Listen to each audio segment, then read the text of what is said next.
Hello everyone, कैसे हैं आप सभी लोग। आई होप आप सभी लोग बढ़िया होंगे। चलिए इस वीडियो की शुरुआत करते हैं, जिसमें हम लोग देखने वाले हैं मैथ के आंसर की, यानी जो बीपीएससी 6 to 8 पेपर हुआ है उसमें हम लोग मैथ के आंसर की को देखेंगे। लेकिन उस सेक्शन को देखने से पहले जो जनरल स्टडीज़ में 8 क्वेश्चंस आए थे उनको भी देख लेते हैं। जिसमें पहला क्वेश्चन है जो कि है 32।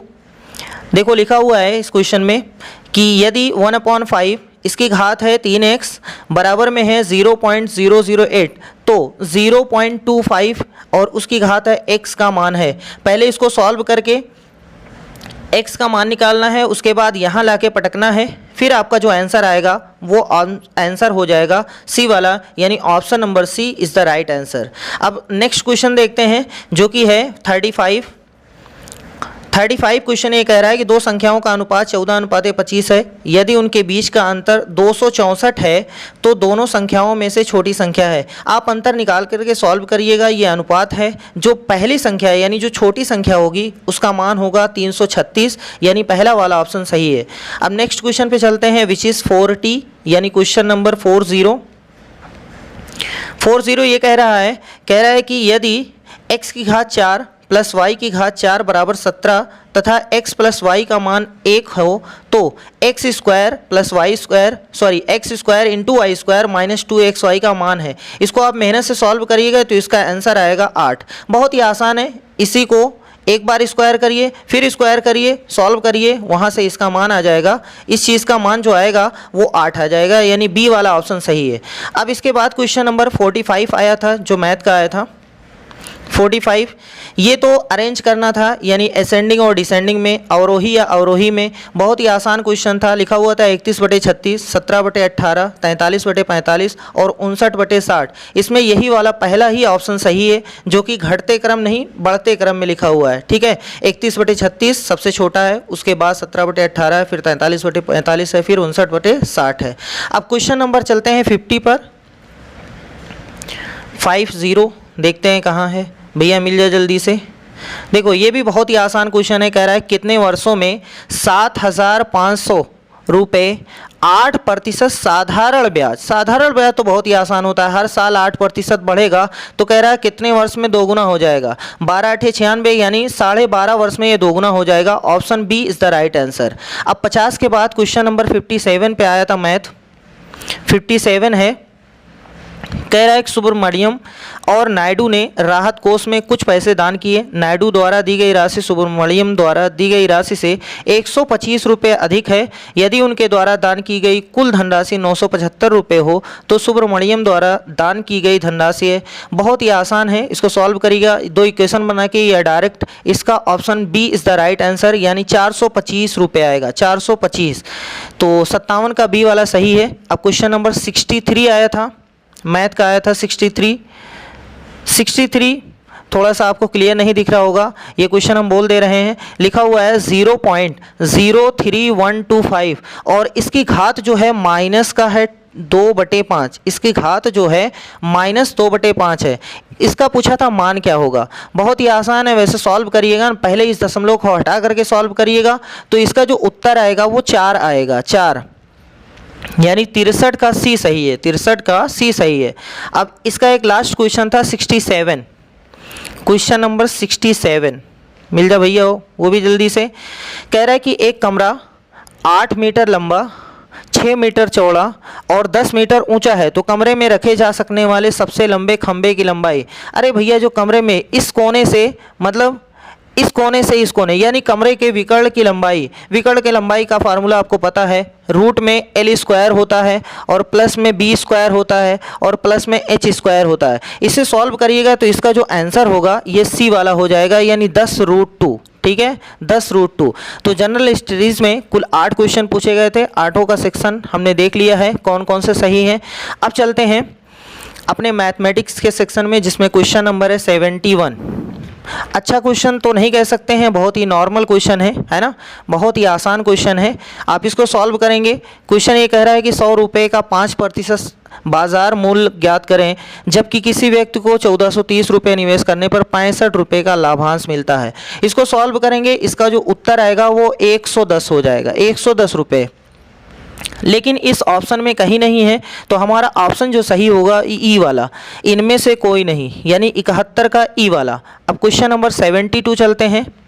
कह रहा है कि एक टैंक एक सिलेंडर के आकार का है जिसके एक सिरे पर एक अर्धगोलाकार गड्ढा है। बेलन की ऊंचाई जो है 1.45 मीटर है, त्रिज्या 30 सेंटीमीटर है। देखो 1 मीटर है 1 सेंटीमीटर है, कन्वर्ट कर करके आप इसको जब कह रहा है कि कुल सतह क्षेत्रफल कितना होगा, यानी कुल पृष्ठीय क्षेत्रफल आपको बताना है, तो बहुत ही आसान है, फार्मूला लगाइएगा। अगर सेंटीमीटर में चाहते हैं आंसर तो सेंटीमीटर में आ जाएगा, लेकिन यहाँ पर है नहीं सेंटीमीटर, तो इतना सेंटीमीटर आएगा। ठीक है, 33,000 सेंटीमीटर स्क्वायर। जब इसको कन्वर्ट करेंगे तो ये डी वाला सही होगा, यानी 3.3 मीटर स्क्वायर, 3.3 मीटर स्क्वायर, यानी 72 का डी वाला सही है। अब क्वेश्चन नंबर 73 चलते हैं। क्वेश्चन नंबर 73 कह रहा है एक समद्विबाहु समकोण त्रिभुज की एक भुजा 4√2 सेंटीमीटर है और कर्ण की लंबाई, भैया जी इस तरीके से आप बना करके कर दीजिएगा, यहाँ 4√2 रखिएगा और ये इसके बराबर है, तो इसको सॉल्व करेंगे। इसका उत्तर जो आएगा कर्ण का मान 8 आएगा, जो कि कहीं दिखाई नहीं दे रहा है, इसलिए ई वाला ऑप्शन सही हो जाएगा। 73 का ई वाला सही है। ठीक है, अब क्वेश्चन नंबर चलते हैं 74 द्विघात समीकरण का क्वेश्चन है। कह रहा है कि यदि द्विघात बहुपद x² + 3x + k का एक शून्य 2 है तो k का मान, तो यही सी 2 को उठा के इसमें पटक दीजिए, k का मान आ जाएगा -10। ठीक है, k का मान -10 आ जाएगा, यही ऑप्शन सही है, यानी 74 का डी वाला सही है। अब चलते हैं क्वेश्चन नंबर 75। ये तो बहुत ही आसान क्वेश्चन है, पता नहीं कितनी बार लोग किए हैं इसको। समबाहु त्रिभुज ABC में AD BC पर लंबवत है, तो निम्नलिखित में से कौन सा सही है? ये तो बहुत आसान है, ये सी वाला सही है भैया। 3AB² = 4AD²। ठीक है, 3AB² = 4AD²। अब क्वेश्चन नंबर 76 देखो 76 क्या कह रहा है कि यदि किसी वृत्त की परिधि और त्रिज्या के बीच का अंतर 37 और पाई का मान इतना, तो वृत्त की परिधि होगी। बहुत ही आसान ये भी है, आप इसको सॉल्व करेंगे तो ये डी वाला ऑप्शन सही है, यानी 44 हो जाएगा सही। अब क्वेश्चन नंबर 77। 196 के अभाज्य गुणनखंड में अभाज्य गुणनखंडों के घातांक आप निकालिएगा। 2 की घात 2 आएगी, 7 की घात 2 आएगी, दोनों को जोड़िएगा तो उत्तर आ जाएगा 4, यानी सी वाला सही है। 77 का सी वाला सही है। अब क्वेश्चन नंबर 78 कह रहा है कि यदि किसी समांतर श्रेणी के 11वें पद का 11 गुना एवं उसके 7वें पद के 7 गुना के बराबर हो तो 18वां पद कितना होगा, ये आपको बताना है। 18वां पद, तो इसको सॉल्व करिएगा, इसका उत्तर हो जाएगा बी वाला, यानी 0 हो जाएगा। 78 का बी वाला सही है, यानी 0। अब 79 चलते हैं। क्वेश्चन नंबर 79 ये कह रहा है दो समरूप त्रिभुजों की भुजाओं का अनुपात 4:9 है, तो इन त्रिभुजों का क्षेत्रफल, अरे भैया इनका वर्ग कर दीजिए, यानी 4 का वर्ग 16 और 9 का 81, यानी बी वाला सही हो जाएगा 16:81। तो अब चलते हैं 80 नंबर क्वेश्चन पे, घातांक के नियम पे है। कह रहा है कि यदि m की घात n = 32 है तो m और n धनात्मक पूर्णांक हैं, तो इसका मान आपसे पूछा है, यानी n अंदर है और उसकी घात mn है। इसको सॉल्व करिएगा मेहनत से तो आपका उत्तर आ जाएगा 5 की घात 10, यानी सी वाला ऑप्शन सही है, 5 की घात 10। अब क्वेश्चन नंबर 81 कह रहा है कि एक क्रिकेट मैच में एक बल्लेबाज ने 40 गेंदों में से 8 बार बाउंड्री लगाया। भैया जी 40 में से 8 बार बाउंड्री लगाया है, तो 32 बार नहीं लगाया है, और ये कह रहा है बाउंड्री ना लगा पाने की प्रायिकता, यानी 32 ऊपर रहेगा 40 नीचे, 32/40, उसको 8 से काटिएगा, 8 चौक 32, 8 पंजे 40, यानी ए वाला ऑप्शन सही हो जाएगा 4/5, 81 का 4/5। अब नेक्स्ट क्वेश्चन पे चलते हैं, क्वेश्चन नंबर 82 कह रहा है कि एक बेलन और शंकु के आधारों की त्रिज्याएं इतनी हैं और उनकी ऊंचाइयों का अनुपात इतना है, बेलन के आयतन और शंकु के आयतन के बीच का अनुपात। ये 82 वाला आप सॉल्व करिएगा तो इसका उत्तर हो जाएगा 9:8, 9:8, जो कि ऑप्शन में कहीं नहीं है। 8:9 है, ये नहीं सही भैया, ये नहीं सही है, इनमें कहीं नहीं है। 9:8 हमारा आंसर है, तो ये कहीं नहीं है, इसलिए option E is the right answer. अब क्वेश्चन नंबर 83 पे चलते हैं। 83 ये कह रहा है कि समीकरण इतने के मूलों का योग और गुणनफल अनुपात में है। भैया अनुपात में पूछा है, इसका मतलब माइनस बी अपॉन ए ऊपर रहेगा और नीचे रहेगा सी अपॉन ए। पहले ये दोनों काट दीजिएगा, minus B upon C answer हो जाएगा। तो माइनस बी अपॉन सी जब रखिएगा तो इसका उत्तर हो जाएगा 5:4, 5:4। ठीक है। अब क्वेश्चन नंबर 84, ये क्वेश्चन पूछा है गैर लीप वर्ष में, यानी एक ऐसा वर्ष जो गैर लीप है, यानी 365 वाला। जब इसमें 7 से भाग देंगे तो एक दिन शेष बचेगा और 53 रविवार होने की प्रायिकता 1/7। अभी तक ये क्वेश्चन बार बार पूछा जा रहा था लीप ईयर में, ये पूछा है गैर लीप में एक दिन शेष बचेगा, 7 से इसको भाग देंगे तो 1/7 ये आपका फाइनल आंसर हो जाएगा, यानी 84 का बी वाला सही है। 84 का बी वाला सही है भैया, ए वाले पे ना लगाइएगा। अब क्वेश्चन नंबर 85, ये तो पुराना क्वेश्चन है, पिछली बार पूछा गया था। ये कह रहा है कि यदि प्रथम n प्राकृतिक संख्याओं का मान 3n/5 है तो n का मान सॉल्व करिएगा। n का मान जो आएगा वो आपका तो n = 5 आ जाएगा, n = 5, यानी 85 का सी वाला सही है। अब क्वेश्चन नंबर 86 ये कह रहा है कि यदि p एक अभाज्य संख्या है तो लघुत्तम समापवर्त p² और p³ का है। इन तीनों का जब लघुत्तम निकालेंगे तो लघुत्तम बड़ी पावर होती है और अगर मासा पूछा होता तो छोटी पावर, यानी ये वाला है मासा का आंसर, ये वाला है लासा का आंसर। तो हमसे लासा पूछा है, ये वाला नहीं सही होगा, यानी सी वाला सही है भैया, p³। 86 का p³। क्वेश्चन नंबर 87, क्वेश्चन ये कह रहा है दो पासों को फेंकने पर योग 10, देखो योग आना है 10, आने की प्रायिकता कितनी है? तो दो पासा फेंकते हैं तो टोटल आउटकम 36 बनते हैं, यानी टोटल 36 नीचे हो जाएगा। और 10 कब आ सकते हैं? या तो 5-5 रहा होगा तब 10 होता है, या तो 6-4 रहा होगा 10 होता है, या तो 4-6 रहा होगा तब 10 होता है। बाकी ये ना कहिएगा 3 और 7 तब भी 10 होता है, भैया जी 7 होता ही नहीं पासे में। तो 1 2 3 हमारे ऊपर रहेगा, 3/36 काटेंगे 1/12, यानी ए वाला सही है। 87 का ए वाला सही है। अब क्वेश्चन नंबर 88, क्वेश्चन ये कह रहा है कि 10 सेंटीमीटर भुजा वाले एक वर्ग में अंकित किए जा सकने वाले वृत्त का क्षेत्रफल, यानी 88 का जब सॉल्व करेंगे, देखो ये 10 सेंटीमीटर उसकी जो भुजा है वही हमारा डायमीटर बनेगा, यानी व्यास बनेगा। तो रेडियस 5 हो जाएगी और उसका क्षेत्रफल 25 पाई सेंटीमीटर स्क्वायर, यानी 88 का बी वाला सही हो जाएगा।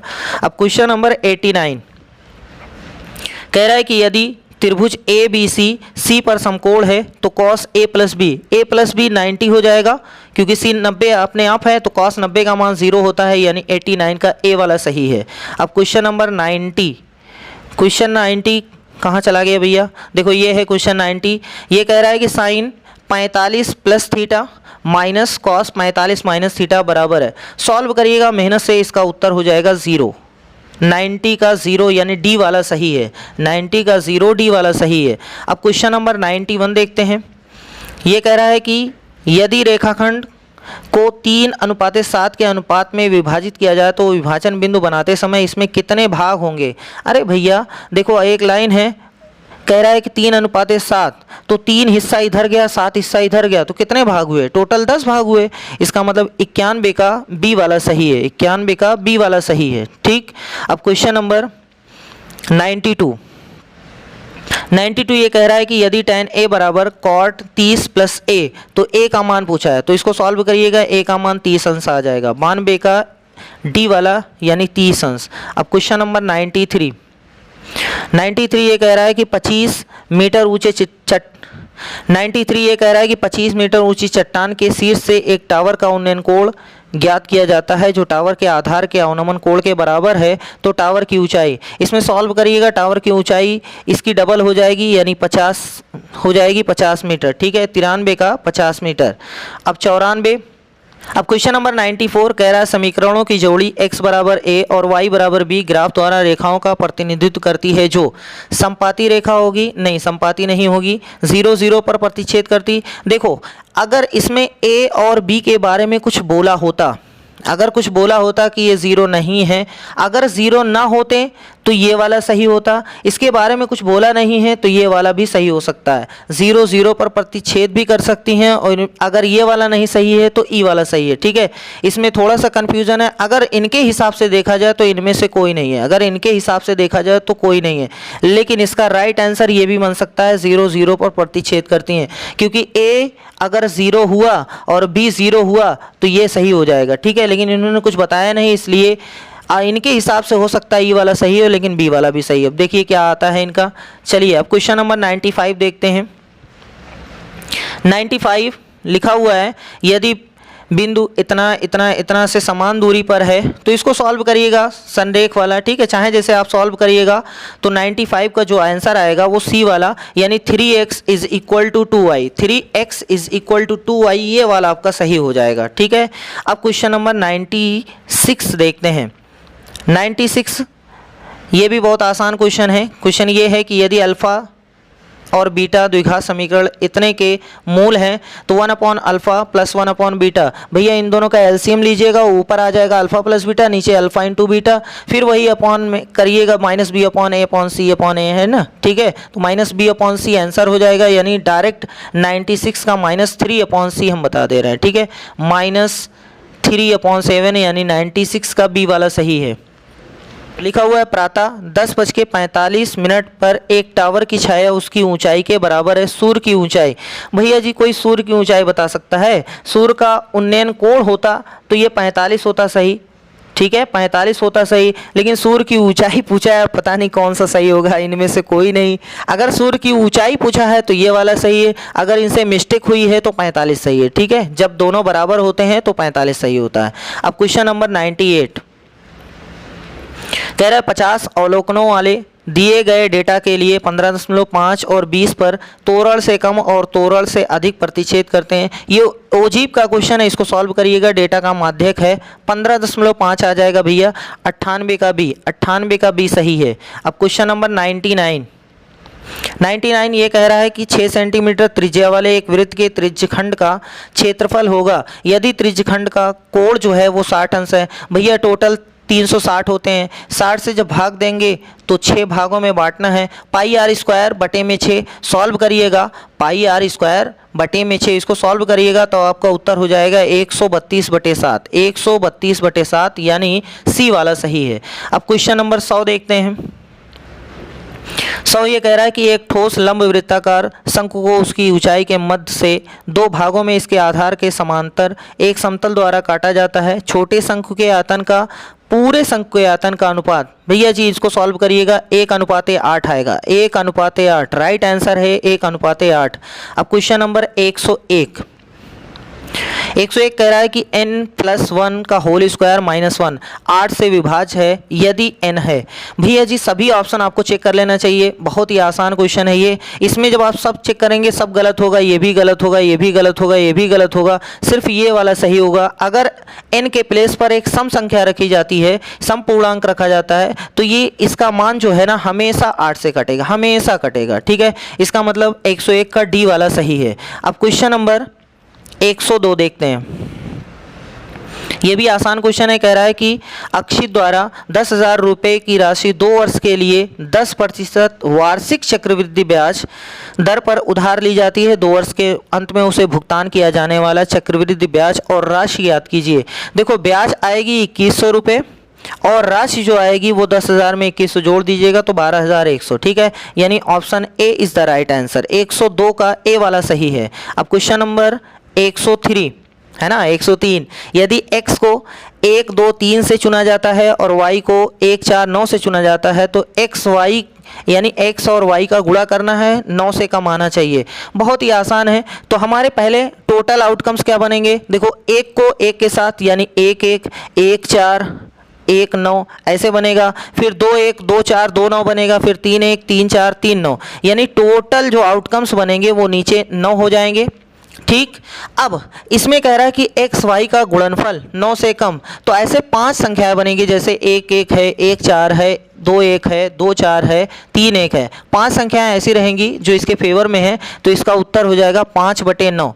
5/9 जो कि ऑप्शन में कहीं नहीं दिखाई दे रहा है, 9/5 लिखा हुआ है, तो इसलिए option E is the right answer. E वाला सही है भैया, 103 का ई वाला सही है, ठीक है। अब क्वेश्चन नंबर 104। क्वेश्चन नंबर 104 में कह रहा है कि यदि पी ए और पी बी केंद्र ओ वृत्त का जो है, अब क्वेश्चन नंबर 104 कह रहा है कि यदि पी ए और पी बी केंद्र ओ वाले वृत्त पर इस प्रकार स्पर्श रेखाएं हैं जो कि कोण ए पी बराबर 50 है और ओ ए बी का मान है। देखो कुछ इस तरीके का फिगर है, ये यहाँ से ऐसे आ रही है, ऐसे जा रही है, यहाँ केंद्र होगा, ये ऐसे मिला होगा, ये ऐसे मिला होगा, यहाँ बोला है ये 50 है, तो यहाँ भैया 130 हो जाएगा, यहाँ जो बनेगा वो 130 हो जाएगा। उसके बाद यहाँ अगर B है, यहाँ A है, यहाँ ये वाला कोण पूछा है, ये वाला कोण पूछा है, तो सॉल्व करिएगा, इसका जो मान आएगा वो 25 अंश आएगा भैया, इसका मान जो आएगा वो 25 अंश आएगा। बहुत ही आसान क्वेश्चन है, लेकिन फिगर बना के करना पड़ेगा। तो 104 को जो हो जाएगा वो 25 अंश, यानी A वाला सही है। अब चलते हैं 105 पर। कह रहा है क्वेश्चन कि यदि n एक प्राकृतिक संख्या है तो 6 की पावर n माइनस 5 की पावर n हमेशा 7 समाप्त होगी, मतलब किस अंक पे समाप्त होगी, ठीक है। इकाई का अंक आपसे पूछा है, तो भैया रख लेना चाहिए था इस पे कुछ, है ना, इस पर आपको कुछ रख लेना चाहिए था, 1 रख के 2 रख के चेक कर लिए होते, तो आपका आंसर ए वाला सही है, यानी हमेशा 1 पे खत्म होगी। चाहे जितनी पावर लगाइए ये हमेशा 1 पे खत्म होगा, इस इकाई का अंक हमेशा 1 रहेगा। अब क्वेश्चन नंबर 106। 106 ये कह रहा है कि y बराबर fx का ग्राफ, जहां fx एक द्विघात बहुपद है, x अक्ष पर इतने पर और b इतना है, मिलता है, तो fx के लिए अभिव्यक्ति है, तो इसका राइट ऑप्शन है ए वाला, x² + 5x + 6, ठीक है। अब 107 पे चलते हैं। 107 ये कह रहा है यदि किसी वृत्त की परिधि एक वर्ग की परिधि की, ये तो पुराना क्वेश्चन है, इसको सॉल्व करेंगे, प्रीवियस क्वेश्चन है भैया ये, डी वाला 14:11। अब क्वेश्चन नंबर 108। एक कंपनी शेयर धारकों को 8% लाभांश देने की घोषणा करती है। यदि एक आदमी को 2840 रुपये उसके लाभांश के रूप में प्राप्त होता है तो उसके शेयरों का अंकित मूल्य, भैया जी सॉल्व करिएगा, 35,500 उत्तर आएगा, 35,500, जो कि ऑप्शन में नहीं है, जो कि ऑप्शन में नहीं है, तो भैया जी कौन सा ऑप्शन सही होगा, ई वाला, ई वाला सही होगा, 108 का ई वाला। अब क्वेश्चन नंबर 109 कह रहा है यदि दो संकेंद्रित वृत्तों की त्रिज्याएं 4 सेंटीमीटर और 5 सेंटीमीटर हैं तो एक वृत्त के प्रत्येक जीवा की लंबाई पूछा है जो कि दूसरे वृत्त की स्पर्श रेखा होगी, तो सॉल्व करिएगा, इसका उत्तर आएगा 6 सेंटीमीटर। 6 सेंटीमीटर आएगा, 3 नहीं आएगा भैया, 6 सेंटीमीटर आएगा, ठीक है। 109 का 6 सेंटीमीटर। अब 110 देखते हैं, लास्ट क्वेश्चन है। कह रहा है यदि बिंदु इतना इतना और इतना संरेख हो तो संरेख का फार्मूला लगाइएगा, उत्तर जो आएगा है ना 2a बराबर b आएगा, 2a बराबर b, 2a बराबर b, ठीक है। तो इस तरीके से जितने भी क्वेश्चन थे सब हमने करवा दिए हैं। आई होप आपको समझ में आ गया होगा किस तरीके से सही हुआ है। अगर वीडियो आपको अच्छी लगे तो वीडियो को शेयर करिएगा और चैनल को सब्सक्राइब ज़रूर करिएगा। चलिए मिलते हैं नेक्स्ट वीडियो में, तब तक के लिए थैंक यू।